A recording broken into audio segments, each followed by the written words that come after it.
Buenas noches, ¿cómo están? Ya terminada mi jornada, tenía ganas de hacer un videito acerca de lo que pasa en la terapia analítica cuando un síntoma físico se diluye, cuando un síntoma físico decae, se deshace, cuando una enfermedad orgánica sufre una recesión, podríamos decir, una pausa, un detenimiento o incluso se cura. Parecería que ocurre un milagro, pero en realidad no pasa por nada divino ni milagroso, sino por el poder que tienen las palabras, el significante, como decimos nosotros, en el sujeto.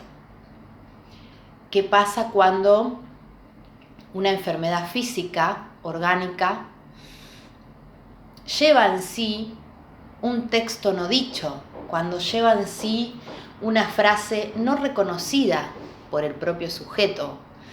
Es decir, cuando el cuerpo habla a través de la enfermedad, más allá de la enfermedad orgánica concreta de la que se trate, hay ocasiones en donde parece que el cuerpo habla su lenguaje, un lenguaje sin palabras.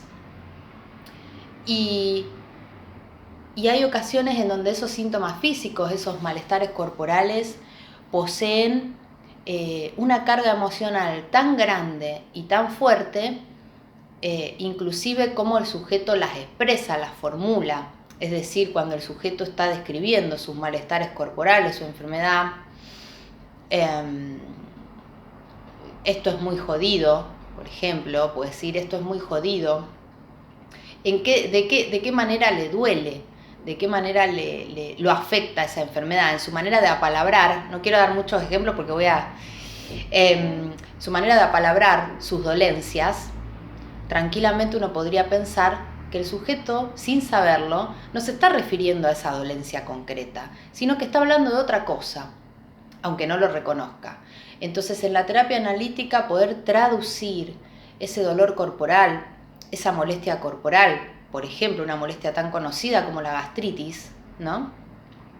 Poder traducir la gastritis en palabras, poder situar el origen de esa dolencia, cuándo sucedió, cómo era esa situación, cómo era el contexto anímico de la persona en momentos de surgir esa enfermedad, ese malestar, empiezan a surgir las palabras, ¿no? Y desde el momento en que empiezan a surgir esas palabras que al parecer estaban amordazadas en el cuerpo, el síntoma físico retrocede, decae o se elimina, ¿no? No digo que sea así en todos los casos, pero sí puedo decir que es así en todos los casos en los cuales el síntoma físico tiene un origen psíquico, un origen inconsciente. Entonces, de ahí algo que yo siempre digo, que ya es trillado, la gente que me conoce, lo inconsciente tiene mucho poder para curar y tiene mucho poder para enfermar también. Y tiene tanto poder, las significaciones que circulan a nivel de lo inconsciente tienen tanta fuerza y tanto poder,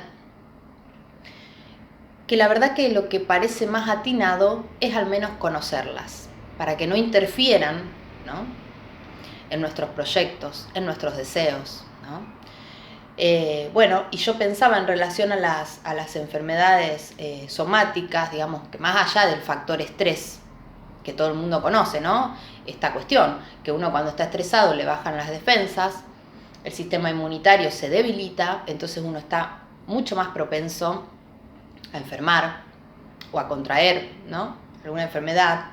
Más allá de ese dato, digamos, más médico quizás o más biológico, el estrés tiene su connotación emotiva, su connotación anímica, que es generalmente la sensación de estar sobrepasado, de estar presionado, de estar disgustado con algo, con alguien o con alguna situación. Entonces, esta sensación de disgusto es lo que adquiere ese poder, pero no alcanza con estar disgustado, porque siempre vamos a sufrir golpes, digamos. La vida, no se pueden evitar los golpes, las desgracias anímicas, las desilusiones y las frustraciones. La clave creo que está en que una enfermedad puede surgir cuando no podemos traducir ese disgusto en palabras. Entonces ahí es cuando existe el riesgo o la posibilidad de que el cuerpo empiece a andar solo, como decía Lacan, que empiece a hablar solo el cuerpo por sí mismo, a falta de no poder simbolizar esa situación que nos desconcertó, que nos desbordó emocionalmente, o que por el momento no nos vimos capacitados para enfrentarla, ¿no? Enfrentarla a nivel del símbolo y enfrentarla también a nivel de los actos. Entonces, esto es bien freudiano. La enfermedad es un refugio. Siempre lo ha sido. La enfermedad psicológica y la enfermedad orgánica también. Pero es de suma importancia poder descubrir esta connotación, la significación de cada caso singular. ¿Refugio de qué? Bueno, cuando descubrimos de qué nos estamos refugiando, suele generar un efecto, yo diría, casi chistoso, ¿no? Porque al final no merecía la pena ese refugio, ¿no? Pero bueno, eso sobre todo en las enfermedades psicológicas. Psicosomáticas ya tenemos otra dificultad, otros pasos que dar, ¿no? Una cosa es la enfermedad psicológica, los síntomas psicológicos, y otra cosa son los síntomas orgánicos. Pero me parece que el primer paso es poder poner en palabras las emociones que vamos sintiendo. No desconectarnos tanto de esas emociones que nos resultan inmanejables, y sobre todo esta cuestión que marqué antes, muy vinculada al estrés, que es el disgusto. El uno estar exigido por la situación, ¿no? Y sentir un tremendo disgusto.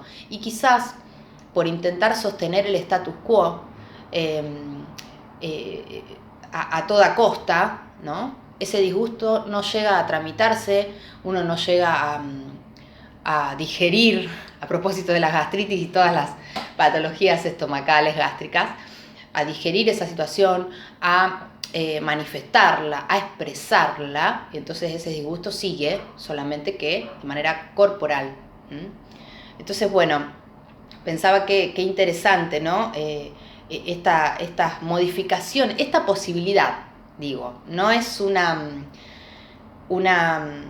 garantía de que las enfermedades, ni de que todas las enfermedades tengan un origen psicológico, inconsciente, psíquico, ni de que todas las enfermedades físicas puedan remitir cuando descubrimos o apalabramos nuestro malestar emocional. La verdad, lamentablemente no hay garantías de que eso sea así, y lo que estoy diciendo está muy lejos de querer culpabilizar a cada quien por enfermar.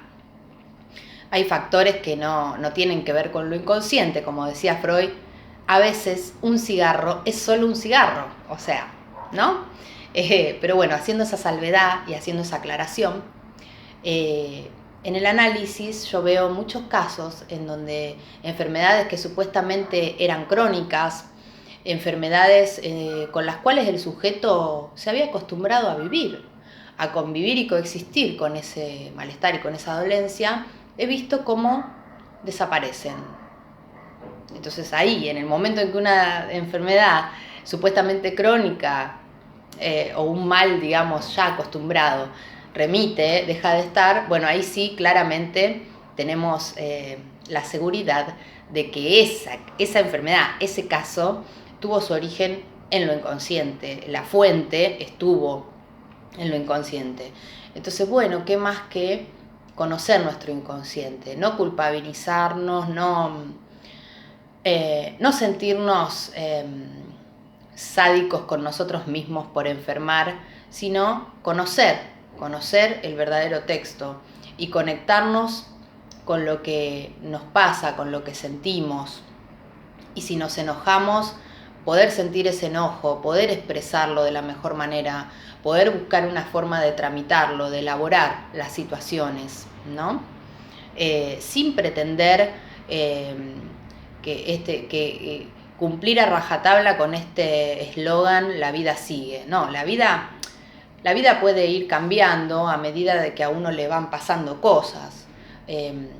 Uno no es un ser inmutable, sino más bien un ser cambiante. Entonces nos pasan cosas y entonces uno va modificando su manera de ver. Entonces la vida sigue. Bueno, también darse permiso uno por angustiarse a veces, ¿no? Sentir en algunas ocasiones que la vida no sigue. Bueno, no sigue. Estoy mal, estoy enojada, enojado, lo que hiciste no me gustó, lo que hiciste no me parece bien, o lo que fuera que a uno le pase, poder elaborar y poder tolerar uno ese cambio, ¿no? Porque muchas veces la enfermedad no es más que una resistencia al cambio. Bueno, los dejo, los saludo a todos y bueno, y los dejo más que nada con esta posibilidad. Yo lo llamaría una posibilidad. Esta idea de que lo inconsciente tiene mucha fuerza, más fuerza de lo que pensamos, y que así como tiene la fuerza para poder enfermar, también tiene la fuerza para poder curar.